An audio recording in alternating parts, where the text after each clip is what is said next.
Hello everyone. आज बात करेंगे चंडीगढ़ की।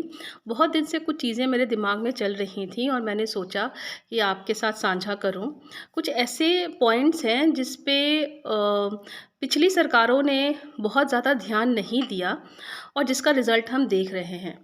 For example to start with, अगर हम देखें चंडीगढ़ जो शहर बना था वो सिर्फ 5 लाख लोगों के लिए ही बना था, पर पिछले 30 सालों में उसकी पॉपुलेशन 11 लाख से ज़्यादा हो गई है।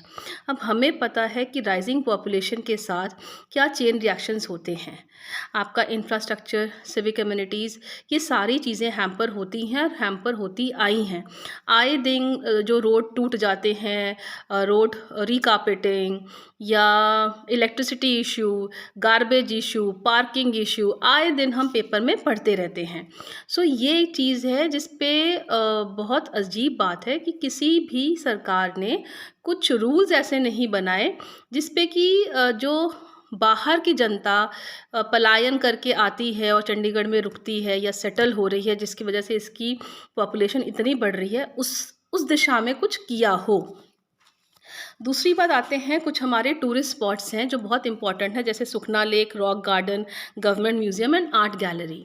अब ये जब मैंने इन जगह पे मैं गई और मैंने देखा यहाँ पे अगेन जो सिविक कम्युनिटी जैसे वॉशरूम्स या बाकी की पार्क वगैरह है, ये ढंग से डेवलप नहीं हुए। चंडीगढ़ एक टूरिस्ट स्पॉट है, नॉट ओनली ट्राई सिटी बल्कि पंजाब का भी एक माना हुआ शहर है।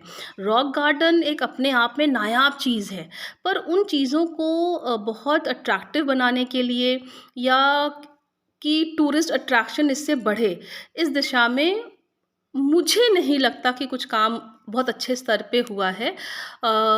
अगर हुआ है तो आप मेरे साथ अपनी राय साझा कर सकते हैं। एक और चीज़ है कि चंडीगढ़ हाउसिंग बोर्ड ने ईडब्ल्यूएस वाले जो कॉलोनी के जो फ्लैट्स हैं उस पे जो सेकंड फ्लोर ऑनवर्ड्स मंजिलें लोग बना रहे हैं या बना चुके हैं, उसको तोड़ने की का नोटिस बार बार लोगों के पास भेज रहे हैं। सोचने वाली बात यह है कि आफ्टर ऑल दिस टाइम क्या ये स्टेप ठीक है? जो लोग अपने परिवारों सहित उसी प्लानिंग के अकॉर्डिंगली उन्होंने घर बना लिया, चाहे सही या गलत, पर अब विदाउट एनी बैकअप प्लान उनका परिवार बिखर जाएगा अगर आप वो घर तोड़ेंगे। सो ये भी ठीक नहीं है। मैं समझना चाहती हूँ कि आने वाली जो सरकार है, क्योंकि ये इलेक्शन का टाइम है और अपने डिमांड्स रखना, I think this is the best time. तो आने वाली सरकार इस दिशा में क्या कर रही है?